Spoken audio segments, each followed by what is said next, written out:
No Café no Front, a guerra não é tratada como espetáculo, mas como sistema.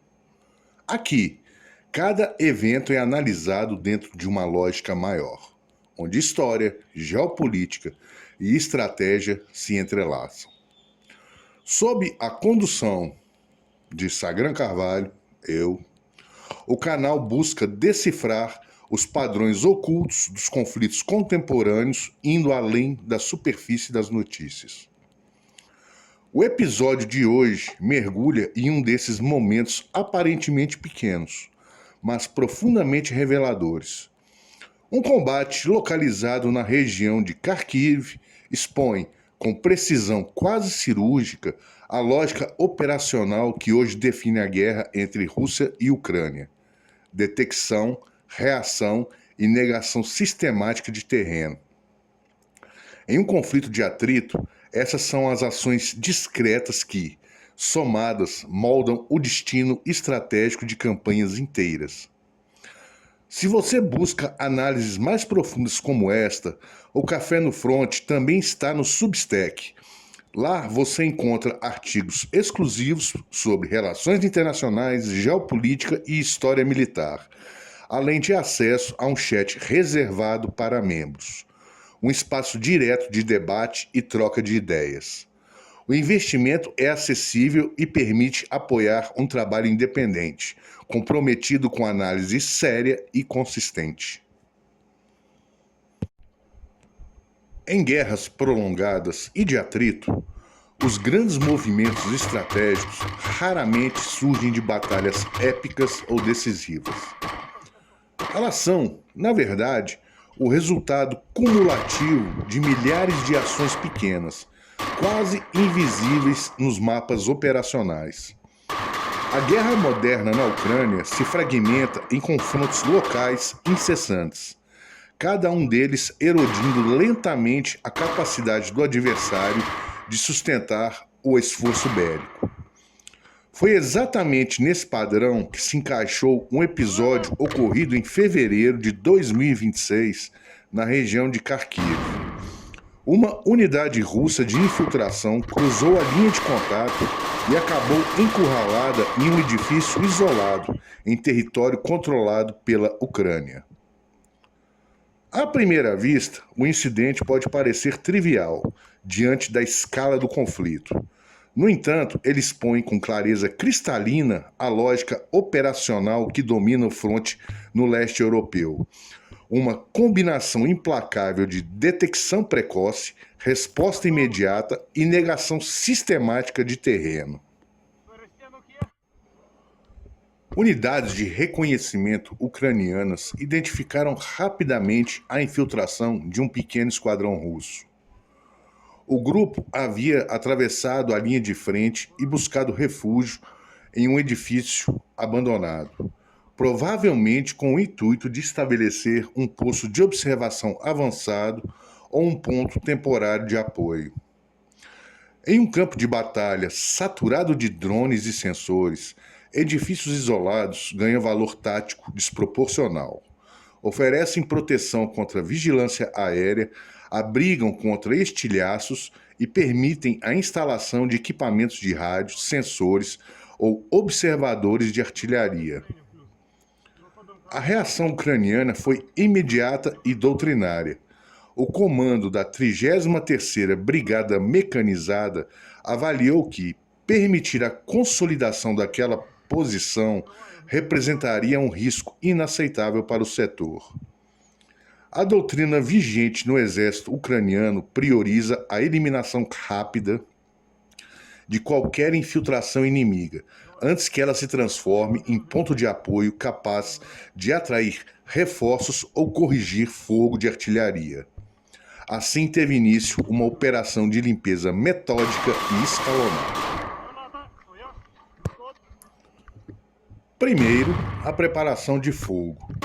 Um tanque iniciou o ataque com disparos diretos contra a estrutura, seguido por rajadas de um veículo blindado de transporte de pessoal. O objetivo não era demolir o prédio por completo, algo que demandaria mais recursos, mas degradá-lo, colapsar paredes internas, reduzir campos de tiro internos e gerar choque psicológico nos ocupantes.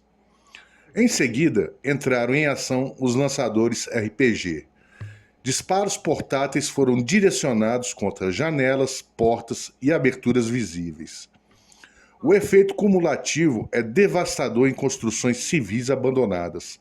Fragmentação, incêndios localizados e desorientação total. Para um pequeno grupo sem apoio pesado, o tempo começa a correr contra ele. Ainda assim, o fogo indireto e direto raramente basta para resolver a situação. A experiência acumulada nessa guerra demonstra que posições urbanas resistem a quantidades surpreendentes de projéteis. Edifícios danificados podem continuar abrigando combatentes por horas ou até dias. Por isso, a fase decisiva sempre recai sobre a infantaria. Mais tarde, naquela tarde, um grupo de assalto reduzido, apenas 5 soldados, aproximou-se do edifício. O tamanho pequeno da equipe não foi acaso. Operações em ambientes confinados exigem mobilidade extrema, coordenação precisa e silêncio.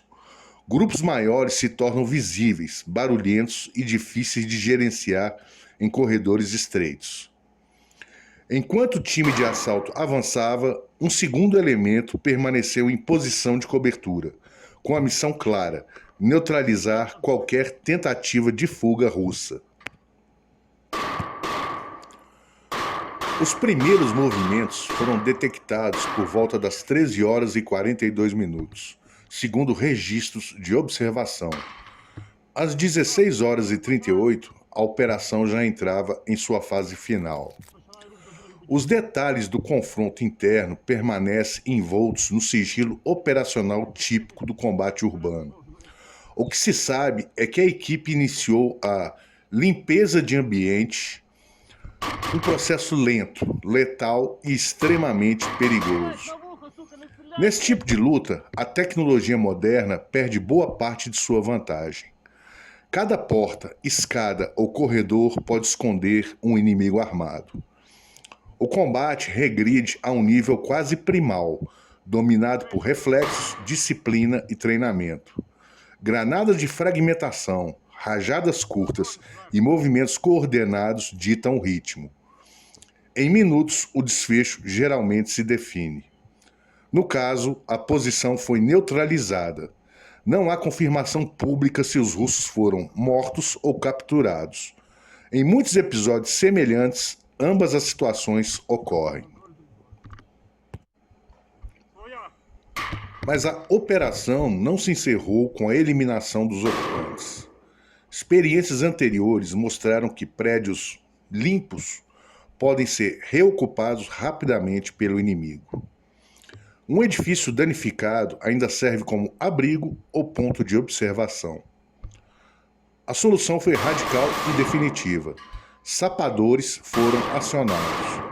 Cargas explosivas foram posicionadas em pontos estruturais críticos. A detonação controlada provocou a demolição total da estrutura. O prédio deixou de existir como ativo militar. Esse procedimento, destruir deliberadamente construções com potencial tático, tornou-se rotina na guerra. Faz parte da estratégia de negação de terreno. Se uma posição pode beneficiar o adversário, ela simplesmente desaparece. À primeira vista, esse combate isolado parece irrelevante diante das dimensões estratégicas do conflito. No entanto, guerras de atrito são vencidas exatamente assim. Cada infiltração frustrada significa uma patrulha inimiga perdida. Cada prédio demolido elimina um possível posto de observação. Cada pequena vitória local altera, de forma quase imperceptível, o equilíbrio do fronte. A guerra russo-ucraniana evoluiu para uma competição brutal de desgaste. Nenhum dos lados possui, no momento, capacidade para manobras decisivas de grande escala que rompam completamente as linhas adversárias. Em vez disso, o conflito se transformou em um sistema de pressão constante. Pequenas unidades avançam, pequenas unidades recuam. Territórios são ganhos ou perdidos em metros, não em quilômetros. Nesse ambiente, informação e velocidade viram ativos estratégicos supremos. A detecção precoce pela Ucrânia foi, provavelmente, o fator decisivo. Sem ela, o esquadrão russo poderia ter estabelecido um posto avançado, direcionado fogo de artilharia ou guiado drones kamikaze. Na guerra moderna, sensores muitas vezes substituem soldados. Drones, câmeras e patrulhas de reconhecimento criam uma vigilância quase contínua. Movimentos que antes passariam despercebidos são detectados em minutos ou segundos. Isso gera um campo de batalha radicalmente diferente do século XX. A sobrevivência depende cada vez mais de permanecer invisível. Mesmo assim, infiltrações persistem. Elas fazem parte da guerra de atrito. Pequenas equipes testam defesas, coletam inteligência ou exercem pressão psicológica. O episódio em Kharkiv ilustra uma resposta ucraniana simples e eficaz. Nenhuma infiltração será tolerada. Qualquer presença inimiga em território controlado deve ser eliminada imediatamente, antes que se torne uma ameaça maior. Essa disciplina operacional pode parecer rotineira, mas carrega implicações estratégicas profundas. A guerra moderna raramente é decidida por momentos dramáticos. Ela se resolve em um processo cumulativo de desgaste, patrulhas perdidas, posições destruídas, avanços frustrados. Com o tempo, esses eventos se acumulam e produzem efeitos estratégicos decisivos. No fundo, o conflito não é apenas uma disputa por território, é uma competição de resistência. Quem sustentar forças por mais tempo, mantendo disciplina, logística e capacidade de resposta, terá maior chance de prevalecer. O pequeno edifício demolido em Kharkiv dificilmente figurará nos mapas históricos da guerra. Mas, em conflitos prolongados, são exatamente esses lugares anônimos que decidem o destino de campanhas inteiras. O combate que analisamos hoje dificilmente entrará para os livros como uma grande batalha. Mas é exatamente esse tipo de episódio que revela como guerras modernas são realmente travadas. Não por grandes rupturas, mas por desgaste contínuo, disciplina operacional e decisões tomadas em escala microscópica. Se você quer continuar acompanhando esse tipo de análise, considere se tornar membro do Café no Front no Substack. Além dos conteúdos exclusivos, você terá acesso ao chat fechado da comunidade, onde as discussões continuam em um nível ainda mais aprofundado. E claro, se este conteúdo agregou valor para você, inscreva-se no canal, ative o sininho para não perder os próximos vídeos, deixe seu like, comente sua análise e compartilhe. Isso fortalece o canal e ajuda a levar esse tipo de conteúdo a mais pessoas interessadas em entender, de fato, como o mundo funciona. Eu sou Sagran Carvalho e este é o Café no Front. Тут люки нахуй під цим. Давай, виходь сюди.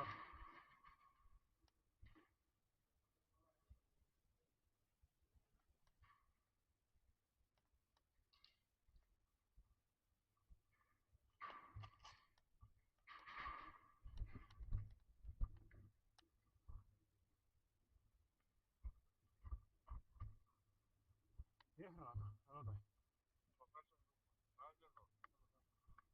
Щас. Перша група на зв'язку.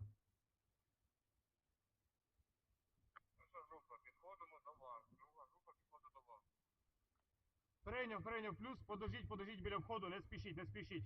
Я пройшов третю будівлю. Тут ще поли, акуратно, вони желізні, знизу пустота. Щас. Буде підрив, поступає. Нема. Це сафари, буде підрив? Так, панове, наші очі полетіли.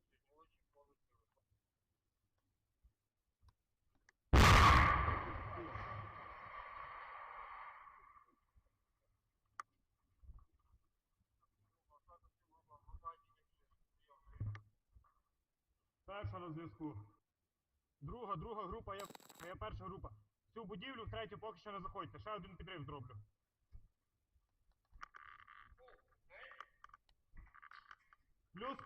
Плюс, третю поки що не спіши. Після вибуху можеш заходити.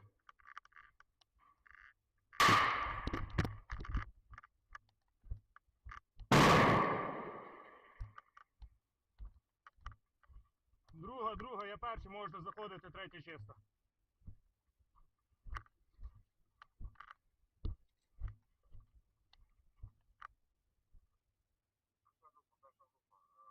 Ситуація така, підриваємо другу будівлю, не заходьте туди.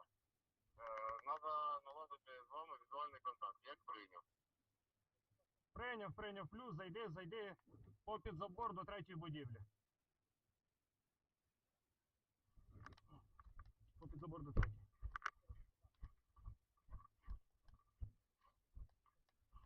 Друга група, мій з вами? Плюс. Все, плюс, ми між третьою будівлею і забором. Плюс. Зараз підійдемо до вас, як прийняв. Прийняв, плюс. Стій тут, я буду контролювати, блядь, вікна.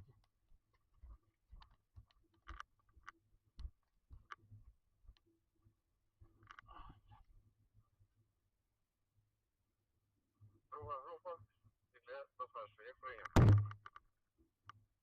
Прийняв, плюс. Зустрінеш їх там? Підривай, як прийняв. Плюс так може працювати? Плюс.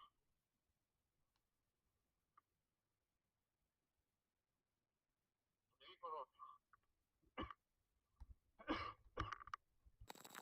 Дві наших літає. Наша нас прилетіла, прийом. Прийняв, плюс.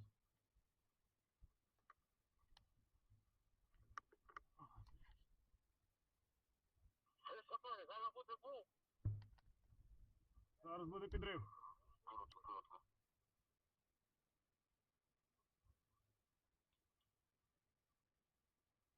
Зараз прийняли, зараз буде був, це питає.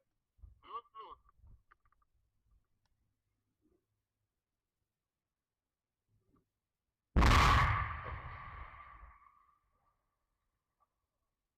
Плюс, повертаємо. Перша плюс, повертаюсь через все третє. Ніхуя не чую. Що може летіть? Плюс. Давай. Плюс. Група, закрийте люк. Блядь, закрийте люк. Група 1, 2, 3, закрийте люк. О. Там, той.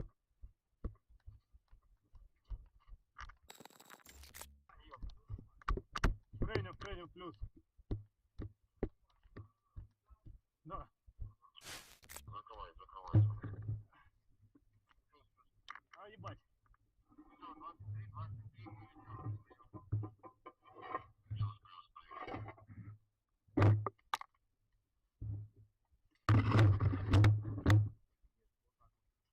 А, похуй.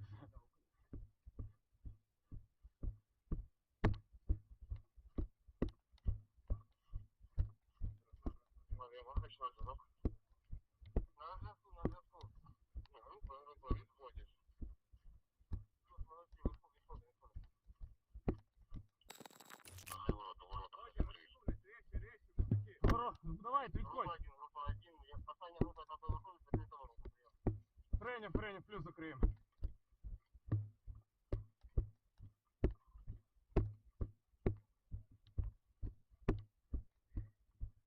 Ворота закрить. Я їбу.